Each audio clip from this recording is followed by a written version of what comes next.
dafa am baisse de la production mais nationale. la LFI, la production nationale la LFR ouais. dit que nous avons plus de 800 milliards de moins-value dans les recettes.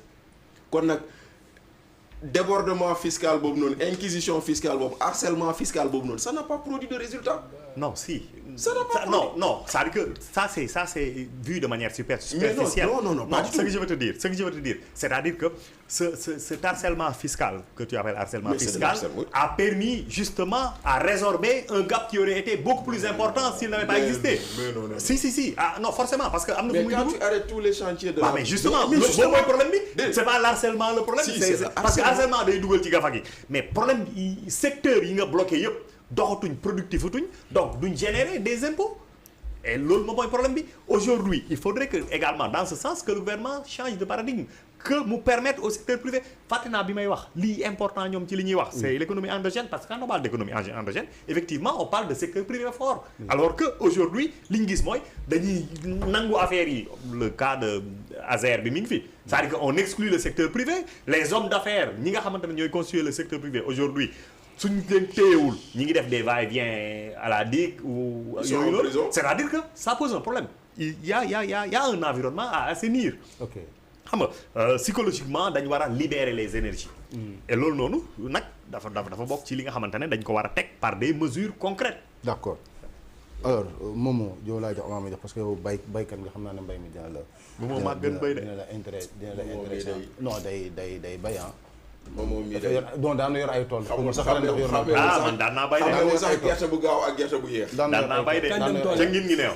kaay dem ñu dagal ñu tool mën a gerte bu gaaw ak gerte bu yéex sax xam kaay dem ñu dagal ñu tool mën a bon maintenant campagne ren bi quand même campagne bi et puis ñii aussi comme ni ma ko waxee seen priorité quand même wàllu formation professionnelle mais surtout wàllu souveraineté alimentaire.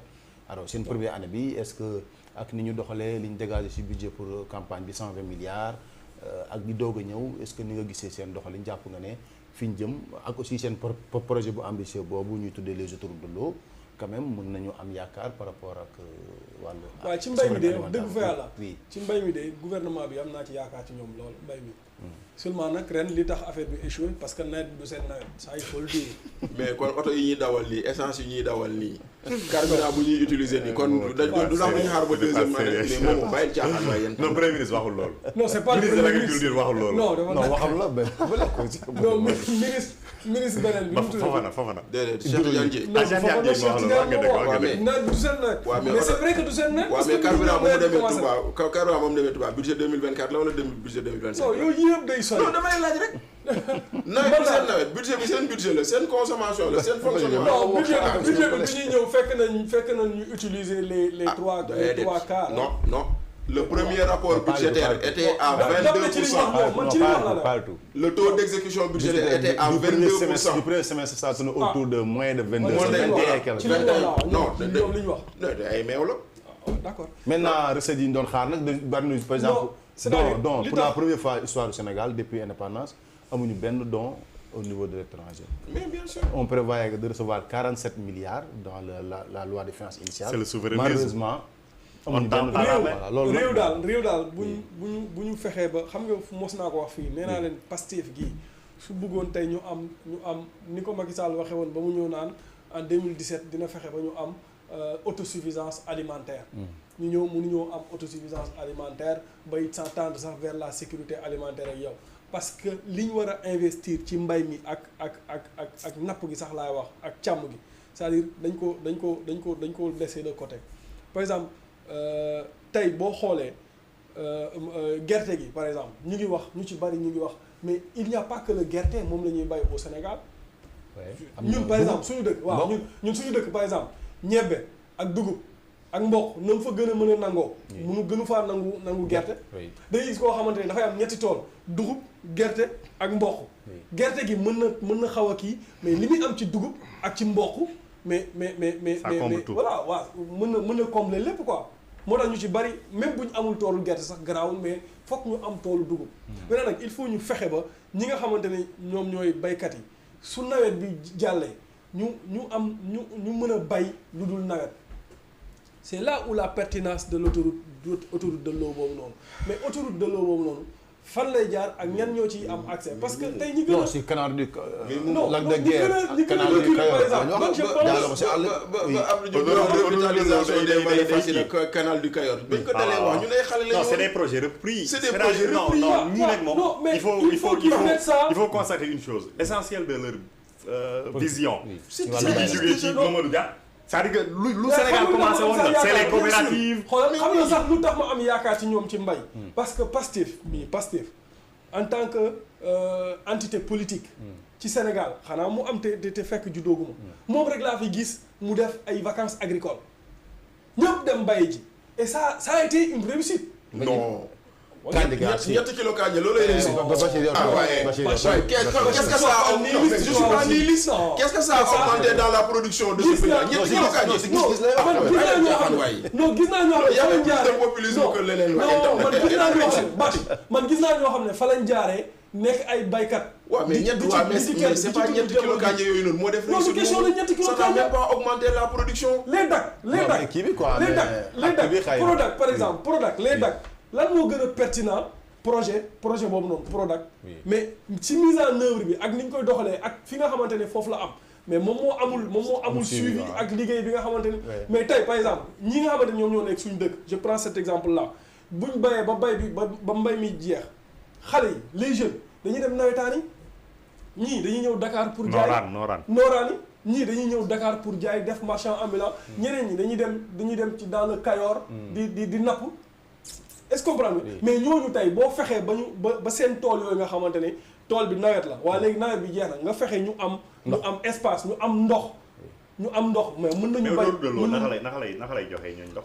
loolu laa dama lay jox ndoxu lac de Guiers non mais Dakar ndoxu lac de Guiers mi ngi fi yegsi mais ndox ci robinet yi la ñëw robinet bi la ñuy bayee non xam nga fi may waxee def si ay raccordement si tool yi ku ci mel ni man par exemple man fi suñu tool yi nekk xam nga déjà le montant bi ñu war a dégager ñun par exemple ñun fi suñu tool yi nekk xam nga mënuñ faa def maraîchage parce que fi teen bi nekk ak nu mu tuuti ak kii bi loolu noonu di génne forage bi fi mu nekk c'est des dizaines de kilomètres léegi pour nga jël ndox pour yóbbu ko ba foofu c'est un problème moo tax bu nawet bi jeexee nga gis sama rak yëpp génn dëkk ba ñii dañuy dem jaayi ñii dañuy dem nekk ci leneen nekk ci napp geeg yooyu noonu maintenant bu ñu fexee ba pôle urbain yooyu ñuy wax noonu ci pôle urbain bu ñu fexee ba pôle urbain yooyu ñuy wax noonu ñu xool bon vous parlez des agropoles des agropoles non oui agropole wala pôle territoire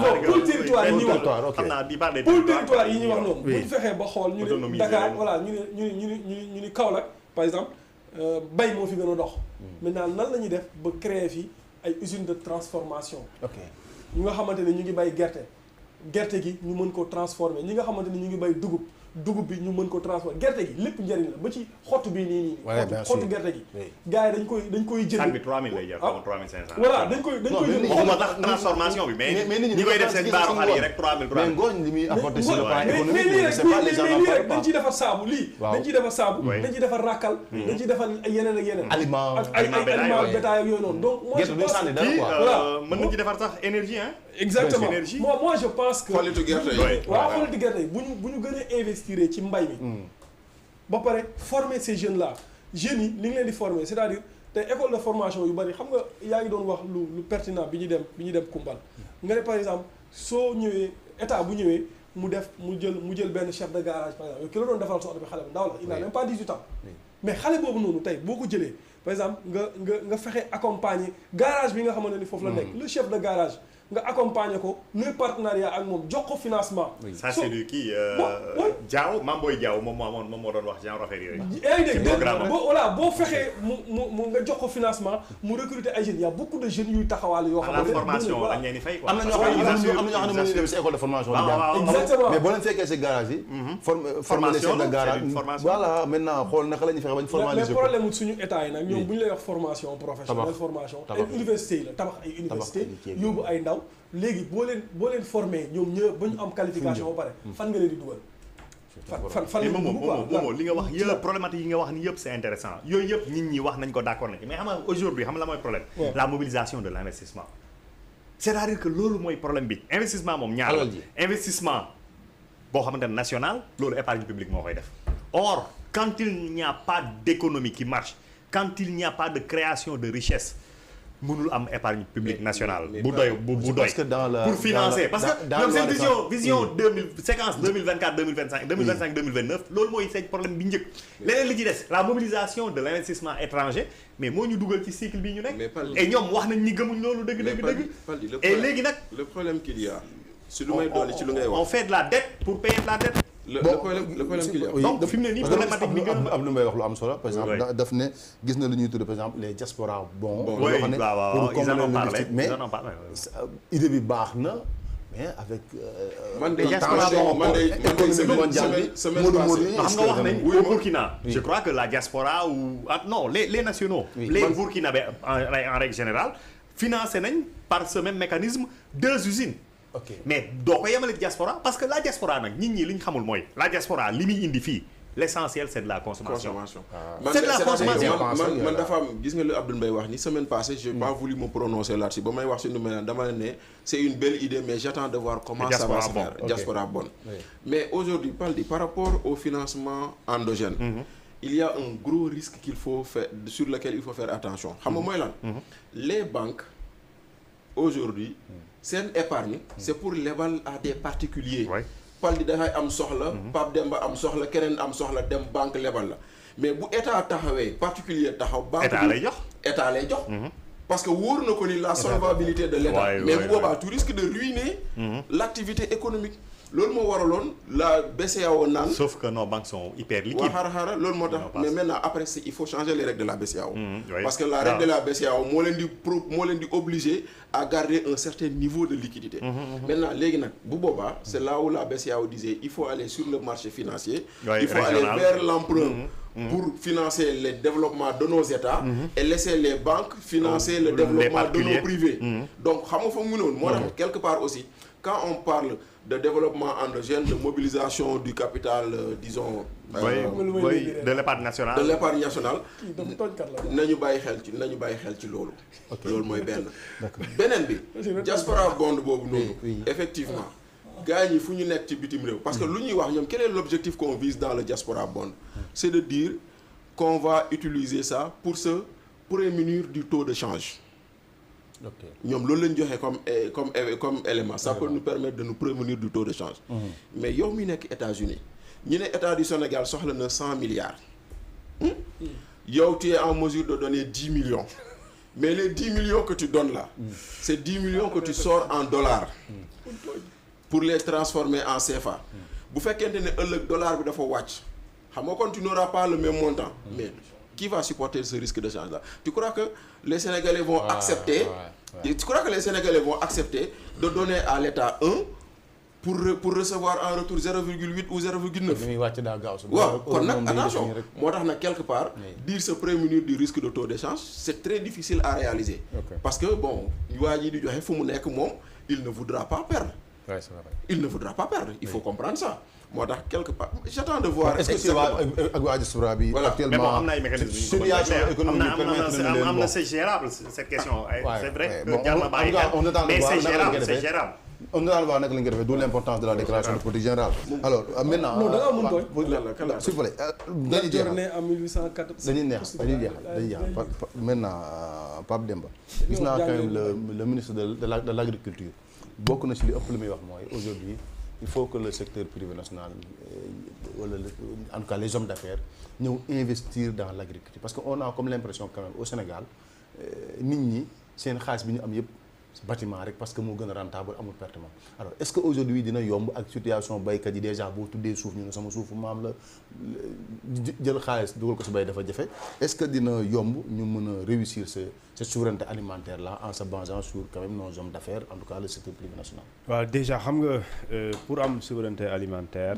nga wax ñooñu ñëw ba pare ñu ñëw mën na tax li tax nga am ko mais pas forcément ñoom kese parce que.